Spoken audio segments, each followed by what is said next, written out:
3 बांझ बहुओं की गर्भवती सास। पूर्णिमा बहू, खुश तो हो ना? भगवान ने तुम्हें माँ बनने का सुख दे दिया। बिल्कुल आंटी जी। वैसे आप अनीता, नीलम और विशाखा को नहीं लेकर आई? चुप कर बहू, उनके आने ना आने से तेरी गोद भराई में क्या फर्क पड़ता है? माँ जी क्या कह रही हैं आप? आंटी जी सामने खड़ी है। वो शारदा बहन, बुरा मत मानना। मेरा कहने का मतलब था कि तुम्हारी बहुएं कहीं बिजी होंगी। शांति बहन, मुझे पता है कि तुम्हारी बहू की गोद भराई में मेरी तीनों बहुओं के आने का नाम सुनते ही तुम भड़क क्यों पड़ी, पर इसमें मेरी बहुओं की तो गलती नहीं है ना?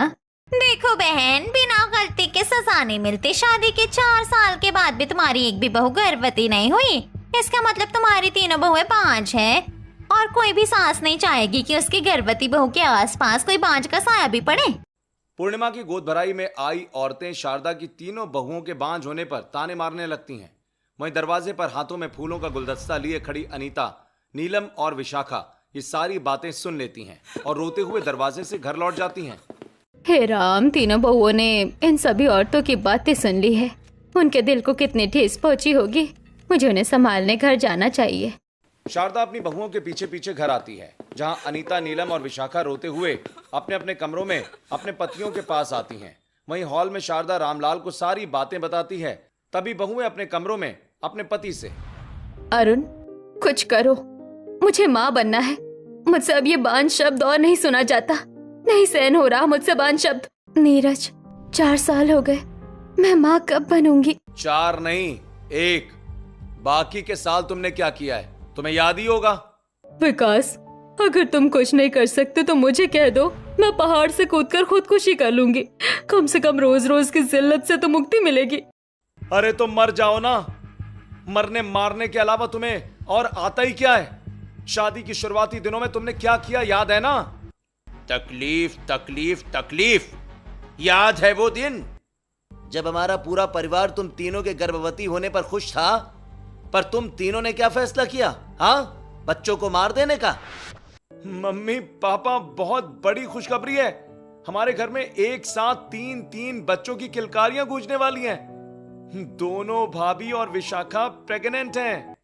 हे भगवान, तेरा लाख लाख शुक्रिया। मैं कल ही तेरी चौखट पर आकर नारियल चढ़ाऊंगी।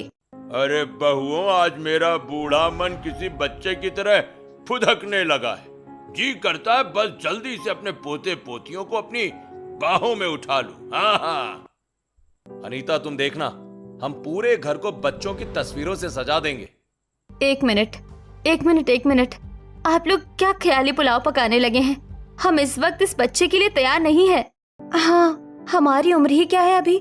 हमें शादी को 2-3 साल ही हुए हैं। हम अपनी मैरिड लाइफ एक्सप्लोर करना चाहते हैं। मैं अभी बच्चे के लिए तैयार नहीं हूँ। हम ये बच्चा नहीं रखेंगे। तुम तीनों देवरानी जेठानियों का दिमाग खराब हो गया है क्या? हाँ, तुम दोनों ने तो पिछले 3 सालों में 5 बार क्या? जब तक हम बच्चे के लिए तैयार नहीं होते, हम इसी तरह अबॉर्शन कराते रहेंगे। बहुओं, तुम खुद को, हमें और अपने पतियों को बच्चों के स्नेह से दूर कर रही हो। तुम्हें कोई हक नहीं किसी जन्म लेने वाले को मारने का। रामलाल अपनी बात कह ही रहा होता है कि तभी अनीता, नीलम और विशाखा अपने कमरे में जाकर अबॉर्शन की दवाइयां खा लेती हैं। विशाखा, तुम्हारे साथ या बड़ी भाभी या छोटी भाभी के साथ भगवान ने गलत नहीं किया है। तुम तीनों ने खुद के साथ गलत किया है, और साथ में हम लोगों के साथ भी। हमेशा अपनी जिंदगी जीने के नाम पर तुमने जितने बच्चों का कत्ल किया है ना, ये उसी की सजा है। तीनों पति अपनी बीवियों को उनकी गलती याद दिलाकर गुस्से में एक साथ घर से बाहर निकल जाते हैं। वहीं बहुएं अपने कमरे में फूट फूट कर रोने लगती हैं।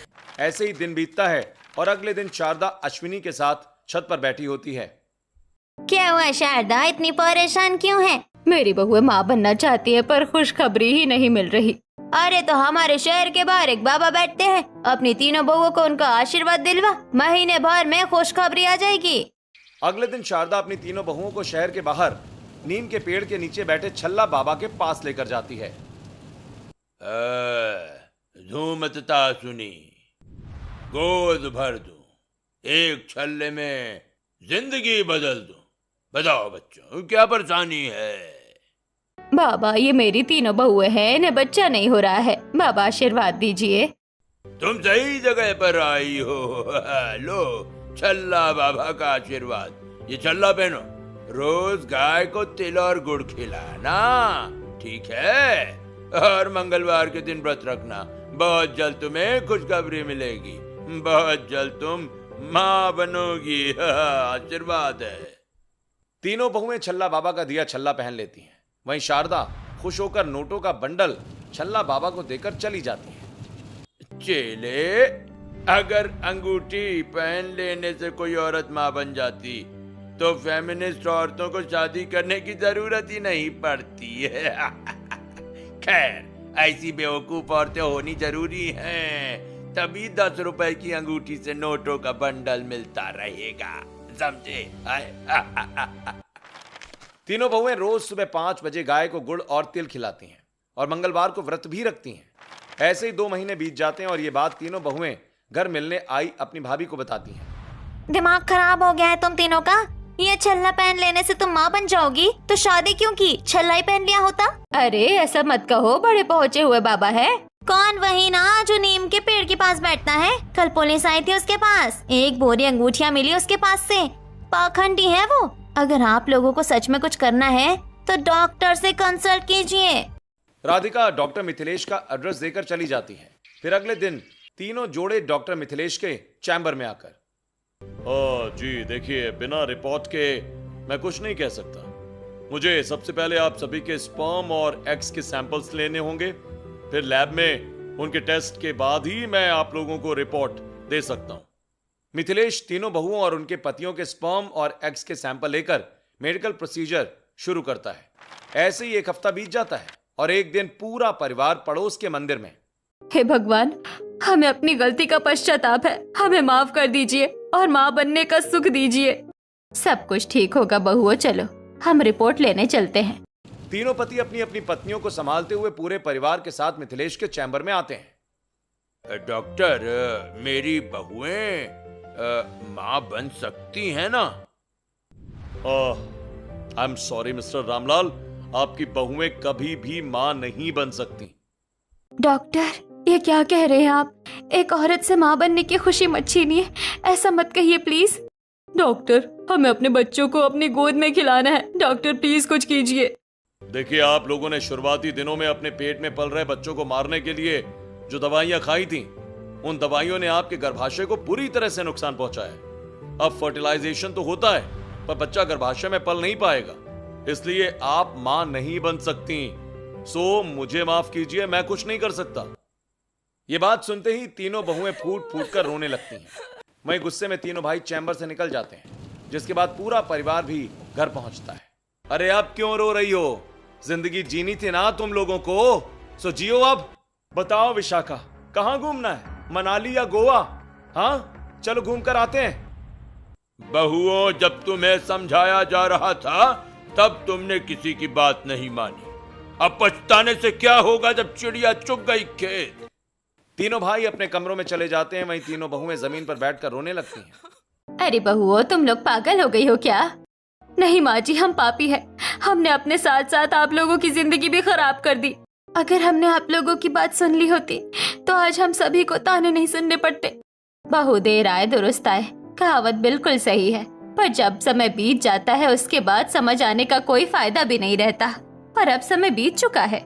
माँ जी, हम सब करने को तैयार है। व्रत रखना है, गाय को गुड़ खिलानी है, क्या करना है बताइए आप।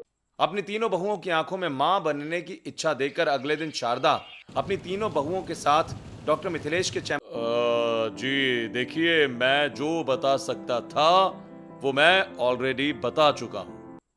डॉक्टर, हम ये सुनने नहीं आए हैं, हम ये सुनने आए हैं कि मुबारक हो, आपकी बहुएं माँ बन सकती है। सच बताऊं तो मैं आप लोगों को ये रास्ता सजेस्ट नहीं करना चाहता था, पर आप तीनों के अंदर मां बनने की चाह देखकर मैं आपको सरोगेसी की सलाह देता हूं। हालांकि ये भारत में बैन है, लेकिन कुछ मजबूर महिलाओं के लिए हम ये करते हैं। आप तीनों एक ही खानदान की बहुएं हैं और कहीं आपका खानदान खत्म ना हो जाए, इसलिए मैंने आपको ये सुझाव दिया है। डॉक्टर, हमें मंजूर है, सैरोगेट मदर ही सही, बच्चा तो हमारा ही रहेगा ना। हम बस अपना बच्चा अपनी गोद में लेना चाहते हैं। डॉक्टर, सैरोगेट मदर के लिए जो भी प्रोसेस है वो शुरू कीजिए। वैसे हमारे बच्चों की सैरोगेट मदर कौन बनेगी? जी, ये तो आप पर डिपेंड है कि आप किस औरत को अपने बच्चे की सरोगेट मदर बनने के लिए तैयार करती हैं। अरे कोई मुझे भी बताओ, ये सरोगेट मदर होता क्या है? Sharda ji, surrogacy medical science की एक बहुत बड़ी अचीवमेंट है। इसमें हम लैब में पुरुष के स्पर्म और महिला के एग्स को फर्टिलाइज करते हैं, फिर बने हुए भ्रूण को दूसरी महिला के गर्भाशय में रखा जाता है। वो महिला सरोगेट मदर कहलाती है। अब वो सरोगेट मदर आप लोगों को ढूंढनी है। अगले दिन अनीता, नीलम और विशाखा अपनी अपनी सहेलियों से सरोगेट मदर बनने में मदद मांगने लगती हैं। तुम तीनों का दिमाग खराब हो गया है क्या? आगे से ऐसे फालतू काम के लिए मुझे फोन मत करना, रखो फोन। अब हम क्या करें? हम तीनों की सभी सहेलियों ने हमारे बच्चे की सरोगेट मदर बनने से मना कर दिया। कुछ अनमैरिड हैं, कुछ के बच्चे नहीं संभल रहे हैं और कुछ हमारी तरह अभी माँ नहीं बनना चाहती। बड़ी दीदी, आपने अपनी भाभी से पूछा क्या? भाभी से तो पूछा ही नहीं, मैं अभी उन्हें फोन करती हूँ। हाँ अनीता बोलो, क्या कहा डॉक्टर ने? भाभी, डॉक्टर ने साफ कह दिया है कि हम कभी माँ नहीं बन सकते हैं, पर एक रास्ता दिखाया है, सरोगेट मदर का। क्या आप हमारे बच्चों की सरोगेट मदर बनोगी? देखो अनीता, मेरी उम्र 40 साल है और मैंने खुद बड़ी मुश्किल से कंसीव किया था। अब दोबारा अपने इतने बड़े बड़े बच्चों को संभालने के साथ ये सब कुछ नहीं करना चाहती। कोई दूसरी मदद चाहिए होगी तो फोन करना। भाभी ने भी हमारी मदद करने से मना कर दिया। अब लगता है हम कभी माँ नहीं बन पाएंगे। मुझसे मेरी बहू की यह हालत नहीं देखी जाती है। मैं भी अपनी सहेलियों से पूछती हूँ। अगले दिन शारदा अपनी सहेली अश्विनी को घर बुलाती है, जहां तीनों बहुएं चाय नाश्ता परोसती हैं। अश्विनी, कुछ खास बात करने के लिए मैंने तुझे बुलाया है। दरअसल मेरी बहुओं ने कुछ दवाइयाँ खा ली थी जिससे ये माँ ना बने, और उसी की वजह से अब ये कभी माँ नहीं बन सकती। अच्छा, तो तेरी ये बहू इतनी करामाती हैं? वाह बहुओं। अश्विनी, मैंने यहाँ तुझे मेरी बहुओं को ताना मारने के लिए नहीं बल्कि मदद करने के लिए बुलाया है। तेरी तीनों बहुओं के दो दो बच्चे हैं, क्या उनमें से कोई मेरी बहुओं के बच्चों की सरोगेट मदर बन सकती है? अच्छा, तो अब तेरी बहुओं का ये कर्म मेरी बहुआ भुगतेंगी। पहले तो इन्हें औरत कहलाने का हक नहीं है, और दूसरी ये बात। अश्विनी घर के बाहर सभी पड़ोसियों के बीच चिल्लाते हुए अपने घर लौट जाती है। वहीं ताने सुन अपनी गलती का एहसास करते हुए तीनों बहुएं काफी गुमसुम रहने लगती हैं। अनीता चाय बनाते हुए कभी गर्म पतीला अपने हाथों से उतार कर अपने हाथ जला लेती है, तो कभी नीलम छत पर रस्सी की जगह हवा में कपड़े फैलाकर सारे कपड़े दोबारा गंदे कर देती। ऐसे ही एक दोपहर शारदा और तीनों बहुएं सब्जियां लेकर लौट रही होती हैं कि तभी दूसरे फुटपाथ से एक बच्ची की आवाज आती है। मम्मी मम्मी, तुमने मुझे लिपस्टिक नहीं लगाई, मुझे भी लिपस्टिक लगाओ, फिर मैं भी तुम्हारी जैसी सुंदर दिखूंगी। दीदी, वो देखो, वो बच्ची कैसे अपनी माँ से तैयार होने के लिए जिद कर रही है। अगर हम भी माँ बन पाते तो हमारी नन्ही सी बच्ची भी हमसे इसी तरह जिद करती, फिर हम उसे बड़े प्यार से तैयार करते। तीनों बहुएं नन्ही सी अंजलि की मुस्कान में खो जाती हैं और बिना सड़क पर ध्यान दिए अंजलि की तरफ बढ़ने लगती हैं। तभी एक तेज रफ्तार ट्रक तीनों बहुओं की तरफ बढ़ता देख शारदा तुरंत तीनों बहुओं को पीछे खींच लेती है। वहीं ट्रक तेजी से गुजर जाता है। अंधी हो गई हो तुम तीनों? इतना बड़ा ट्रक नहीं दिख रहा था रास्ते में? माँ जी, उस नन्ही सी बच्ची की मुस्कान में हम लोग खो गए थे। हम भी अपनी एक छोटी सी बच्ची चाहते हैं। कुछ कीजिए ना माँ जी, कुछ कीजिए ना। मैं क्या करूँ? समय तो मेरे हाथ में है नहीं कि मैं समय में पीछे जाकर सब कुछ ठीक कर दूं जिसे तुमने बिगाड़ा है। रास्ते में ही तीनों बहुएं अपने किए पर रोने लगती हैं। वहीं शारदा भी रोते हुए अपने घर चली आती है। वहीं तीनों बहुएं अपने भाग्य को स्वीकार करने लगती हैं। आज कौन सी सब्जी लेनी है? अरे वो देखो, वो तीनों बांझ बहुएं। अरे भाई, मैं तो अपनी गर्भवती बहू पर इन गर्भ खराब करने वाली बांझ बहुओं की नजर भी नहीं पड़ने देती हूँ। जैसे इन्होंने अपना गर्भ खराब किया, हमारी बहुओं का भी गर्भ खराब कर देगी। वहीं दूसरी तरफ अनीता, नीलम, विशाखा सब्जियां खरीद कर रसोई में आकर खाना बनाने लगती हैं। जिसके बाद रात में अरुण, नीरज और विकास उनसे मुंह फेर कर सोते हैं और पूरे दिन भी तीनों बेटे अपनी अपनी बीवियों से बात नहीं करते। ऐसे ही कुछ दिन बीतते हैं और एक सुबह अचानक शारदा के दोनों पांव सूज जाते हैं। ये क्या शारदा, तुम्हारे पांव हाथी जैसे कैसे हो गए?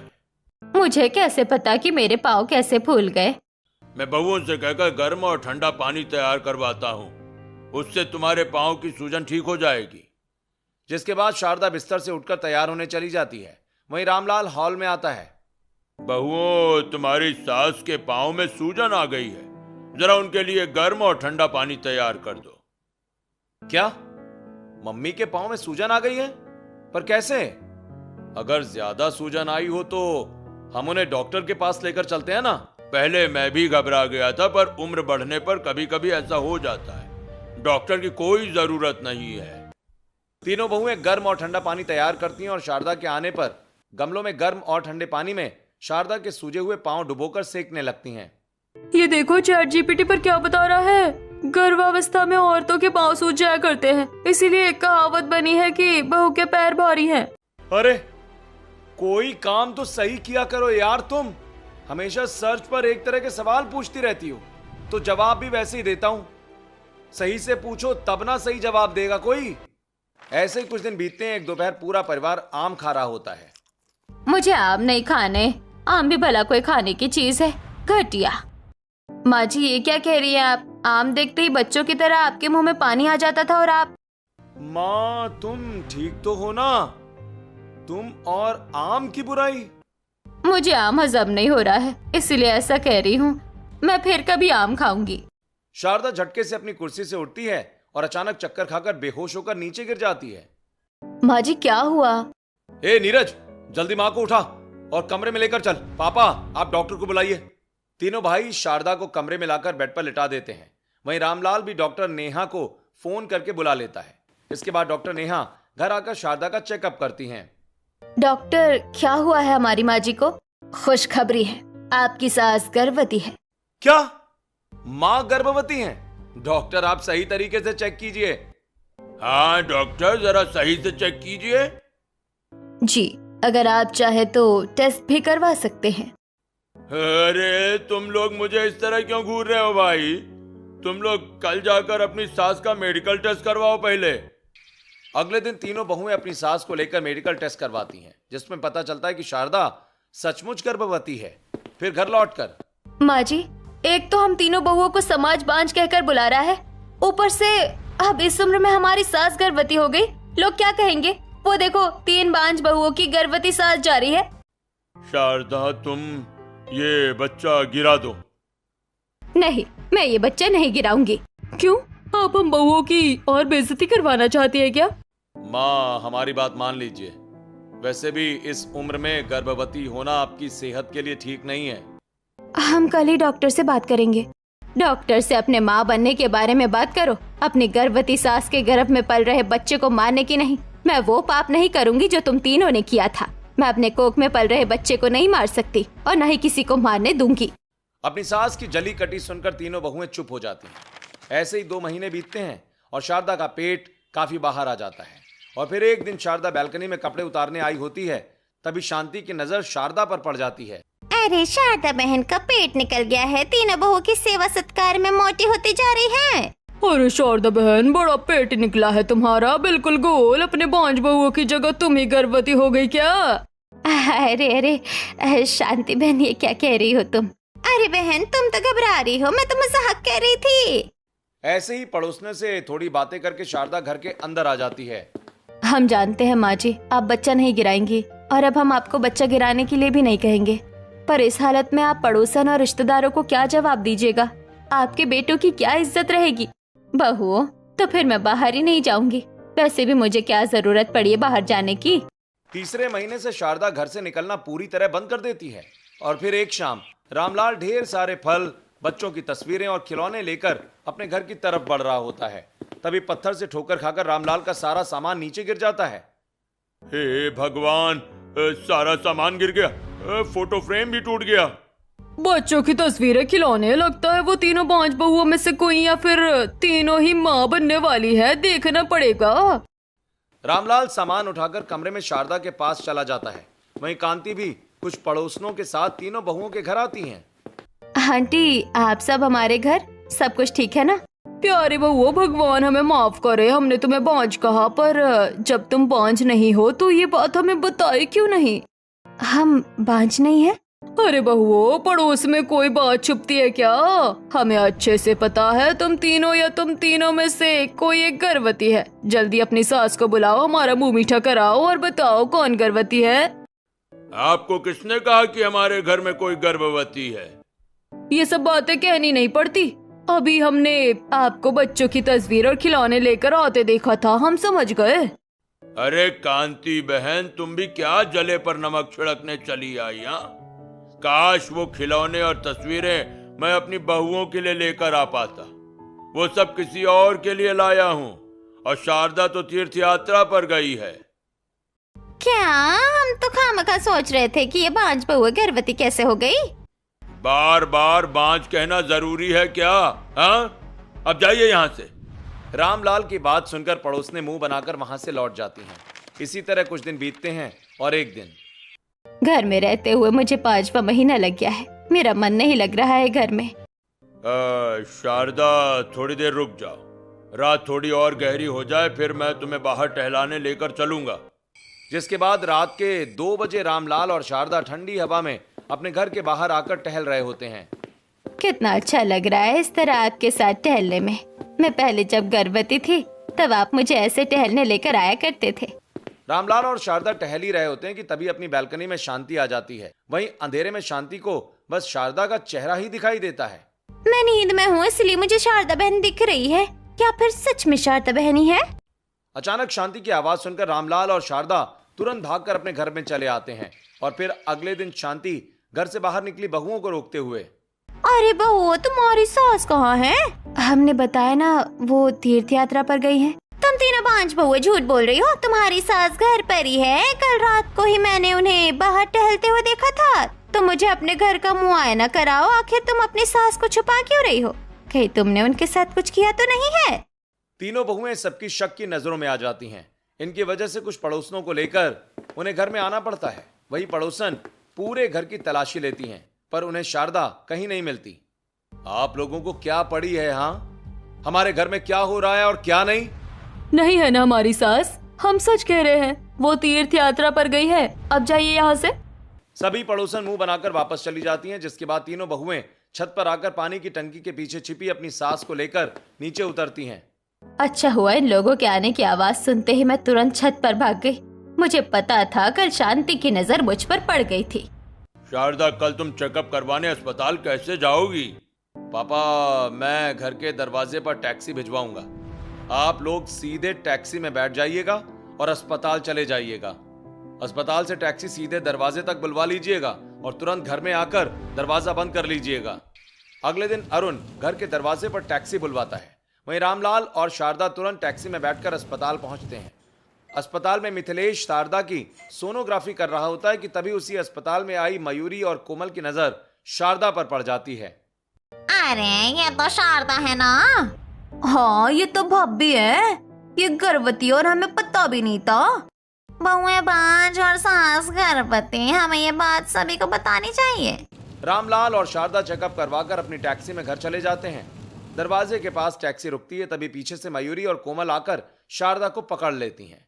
वहीं टैक्सी आगे बढ़ जाती है और बाहर खड़ी पड़ोसनों की नजर गर्भवती शारदा पर पड़ जाती है। अरे आप दोनों यहाँ कैसे? छोड़िए मुझे, जल्दी घर में जाने दीजिए। अरे दीदी, आप गर्भवती हैं और हमें बताया भी नहीं। बताया होता तो हम आपके लिए गोंद के लड्डू लेकर आते ना। अच्छा, कोई बात नहीं, अब हम चलते हैं। यूं ही घूमते फिरते आ गए थे, फिर कभी फुर्सत में मिलने आएंगे। अरे वाह शारदा बहन, तुम तो अपनी तीनों बहुओं से भी 2 कदम आगे निकल आई। वो तीनों बांझ है तो तुमने ही गर्भ धारण कर लिया। वाह! अच्छा, तो इस वजह से अपनी सास को छुपा रही थी तुम तीनों बांझ बहुएं। इसकी क्या जरूरत थी? ये तो खुशियों की बात है। अपना बेटा ना सही, अपने नन्हे से देवर या ननंद को तो गोद में खिलाओगी, कितना अच्छा लगेगा। अपने बेटे खिलाने की उम्र में तीनों भाई अपने छोटे भाई बहन को खिलाएंगे। सभी के ताने सुनते हुए पूरा परिवार घर के अंदर आ जाता है। रिश्तेदार आजकल के सांप ही होते हैं। उन्हें सारी सच्चाई पता थी, उसके बावजूद उन्होंने ऐसा किया। एक बार भी ये नहीं सोचा कि अगर हम ये बात किसी से छुपा रहे हैं तो कोई कारण होगा। जिंदगी में आज के बाद कभी उनकी दहलीज पर कदम नहीं रखूंगा। वो खुद हमें अपनी दहलीज पर नहीं बुलाएंगे और क्या इज्जत रह जाएगी अब हमारी रिश्तेदारों के बीच में? बहू, जो हुआ उसे भूल जाओ। अब तुम तीनों को मेरा ख्याल रखना है। डॉक्टर ने कहा है कि अब मुझे और भी ज्यादा ध्यान रखने की जरूरत है। हम क्यों ध्यान रखें? आपने जिम्मेदारी ली है तो आप अपना ध्यान खुद रखिए, हमसे नहीं होगा ये सब। तीनों बहुएं शारदा की जिम्मेदारी उठाने से मना कर देती हैं। वहीं अपनी पर्सनल लाइफ से परेशान तीनों भाई कुछ नहीं कहते। ऐसे ही कुछ दिन बीतते हैं और एक दिन शारदा किचन में मिल्कशेक बनाकर पीती है, जिसके बाद कमरे में आते ही उसे उल्टी हो जाती है। अरे शारदा, तुम्हें ये कितनी उल्टियां आ रही हैं? क्या करूं मैं, कुछ भी हजम नहीं हो रहा है। थोड़ी ताकत के लिए मिल्क शेक बनाकर पिया था, वो भी हजम नहीं हुआ। शारदा, ऐसे तो हमारा बच्चा कमजोर हो जाएगा। मैं आज ही गोंद के लड्डू खरीद कर लाता हूँ। गर्भवती होने के बावजूद शारदा खुद के काम खुद ही करती है। ऐसे ही एक दिन शारदा ढेर सारे कपड़े धो रही होती है। हे राम, पेट में कितना तेज दर्द शुरू हो गया है। अभी तो 7वां महीना है, दर्द ऐसा हो रहा है जैसे अभी बच्चा डिलीवर होगा। शारदा, तुम्हें कितनी बार कहा है कि जब भी कुछ काम हो तो मुझे बता दिया करो। इतना कहकर बुजुर्ग रामलाल भी कपड़े धोने लगते हैं। उम्र की वजह से रामलाल की भी हड्डियों में दर्द होने लगता है। वहीं तीनों बहुएं बाथरूम के बाहर से, जो भी हो, है तो ये हमारी सास ससुर है। इन्हें हम दादा दादी बनने का सुख तो नहीं दे सकते हैं, पर इन्हें एक अच्छा बुढ़ापा तो दे सकते हैं। हाँ, और एक नन्ना देवर या नन्ही सी ननंद ही सही, उसे ही अपना बच्चा मान लेंगे। इतना कहकर बहुएं चुपचाप आकर कपड़े धोने लगती हैं। बहुओं की चुप्पी को समझकर रामलाल और शारदा बाथरूम से निकल जाते हैं। ऐसे ही अब तीनों बहुएं शारदा का पूरा ध्यान रखती हैं, पर हर वक्त शारदा से मुंह बनाए रहती हैं। बिना चीनी की ड्राई फ्रूट वाली खीर रेडी है। मैंने गोंद के लड्डू बनाकर कमरे में रख दिए हैं। मैंने थोड़ी हल्की साड़ियाँ मंगवा दी है, जिससे तकलीफ नहीं होगी। मेरी बहुएं तानों और जिल्लत से थोड़ी चिड़ी हुई है, पर मेरा पूरा ध्यान रख रही है। तीनों भाई अपनी बीवियों को अपनी माँ का ध्यान रखते हुए देखते हैं। ऐसे ही शारदा का 8वां महीना लग चुका होता है, तो वहीं दोपहर से शाम के 8 बजे तक तेज बारिश हो रही होती है। इतनी तेज बारिश तो आज तक कभी हमारे शहर में नहीं हुई। अब तीनों भाई घर कैसे आएंगे? मैंने फोन किया था, विकास ने कहा सभी कल आएंगे। ऐसे ही रात को पूरा परिवार खाना खाता है। फिर बहुएं शारदा को ड्राई फ्रूट और केसर वाला दूध पिलाती हैं, जिसके बाद सभी अपने अपने कमरे में सो जाते हैं। वहीं रात के 2 बजे अचानक तेज बिजली कड़कती है, जिसकी आवाज से शारदा डरकर उठ जाती है। हाय माँ, इतनी तेज बिजली कड़की, पेट में बहुत तेज दर्द हो रहा है जी, उठिए। ए जी। क्या हुआ शारदा, तुम ठीक तो हो ना? नहीं, अभी तो 8वां महीना है, पर लगता है बच्चा अभी डिलीवर होगा। वहीं शारदा की आवाज सुनकर तीनों बहुएं कमरे में आ जाती हैं और सारी बातें सुन लेती हैं। माँ जी, अभी आप बाहर कैसे जाएंगी? सारी टैक्सी और गाड़ियाँ अपनी अपनी जगह पर फंसी हुई हैं। बहुओं, घर में मेरी डिलीवरी नहीं हो सकती, मुझे अस्पताल ही जाना होगा। इतना कहकर शारदा बेहोश हो जाती है। माँ जी, आंखें खोलिए। माँ जी। हे भगवान, गर्भावस्था में किसी महिला का बेहोश होना कभी अच्छा नहीं होता। बच्चे पर खतरा आ जाता है। बहुओं, कुछ करो। दीदी, जल्दी से पर्दे के रॉड निकालिए। हम पर्दे के रॉड में चादर बांधकर एक स्ट्रेचर बनाएंगे और कंधे पर माँ जी को उठाकर ले जाएंगे। मैं रेनकोट लेकर आती हूँ, माँ जी के ऊपर एक छत भी बना देंगे। अनीता और नीलम पर्दे के रॉड में चादर बांधती हैं और बहुत संभल कर शारदा को उस पार लिटाती हैं। वहीं विशाखा भी रेनकोट को स्ट्रेचर के ऊपर किसी छत की तरह बांध देती है और तेज बारिश और कड़कती बिजली में शारदा को लेकर हॉस्पिटल पहुंच शारदा को एडमिट करवाती हैं।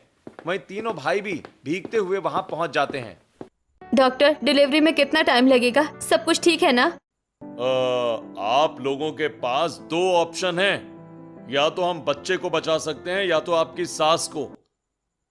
डॉक्टर, ऐसा मत कहिए। हमारे लिए हमारी माँ और उनकी कोख में पल रहा बच्चा दोनों बहुत जरूरी हैं। डॉक्टर, हमारी सास ने अपने बच्चे के लिए बहुत जिल्लत सहा है। वो बच्चा तो जन्म लेना ही चाहिए। साथ ही हमारी सास ने हमारे लिए भी ताने सुने हैं। हमारे लिए हमारी सास भी बहुत जरूरी है। देखिए, सच्चाई यही है कि बचेगा कोई एक ही।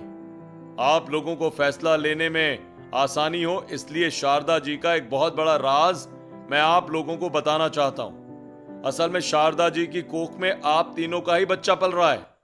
डॉक्टर, होश में तो हैं आप?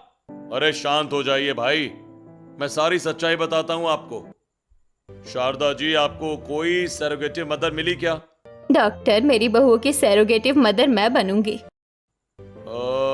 ये क्या कह रही हैं आप? इस उम्र में आप सरोगेटिव मदर बनेंगी? ये पॉसिबल नहीं है। डॉक्टर, क्यों पॉसिबल नहीं है? मुझे अपनी बहुओं के आंसू नहीं देखे जाते और ना ही उनके बच्चों के लिए कोई सरोगेट मदर ढूंढ पा रही हूँ। देखिए, ऐसे में आपकी जान भी जा सकती है। मेरी जान ही क्यों ना चली जाए, मेरी बहुओं के हाथ में उनके बच्चे तो होंगे ना। और आपसे विनती है, ये बात कभी भी मेरी बहुओं को मत बताइएगा। मिथिलेश शारदा का चेकअप करता है और फिर तीनों बहुओं और उनके पतियों के सैंपल से लैब में बच्चा तैयार करके शारदा की कोख में डाल देता है। हमारी सास ने हमारे लिए इतना बड़ा त्याग किया, इस उम्र में उन्होंने अपनी जान जोखिम में डाल दी सिर्फ हमें माँ बनाने के लिए, और हमने उनके साथ कैसा घटिया बर्ताव किया। डॉक्टर, अब तो हम क्लियर है। हमें हमारी सास और उनके कोख में पल रहा बच्चा दोनों चाहिए। आप कुछ भी कीजिए, दोनों बचने चाहिए। फॉर्मेलिटी पेपर्स पर साइन करवाकर मिथिलेश शारदा की डिलीवरी करवाता है।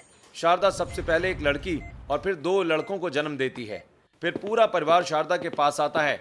अनीता लड़की को, वहीं विशाखा और नीलम दोनों लड़कों को गोद में उठाती हैं। माँ, तुमने अपने बच्चों के लिए इतना कुछ किया और हमें बताया तक नहीं। माँ जी, अगर आपने हमें ये बात पहले बता दी होती तो हम आपको ये जोखिम उठाने ही नहीं देते। माँ जी, हमें माफ कर दीजिए, हमने आपके साथ जो कुछ भी किया।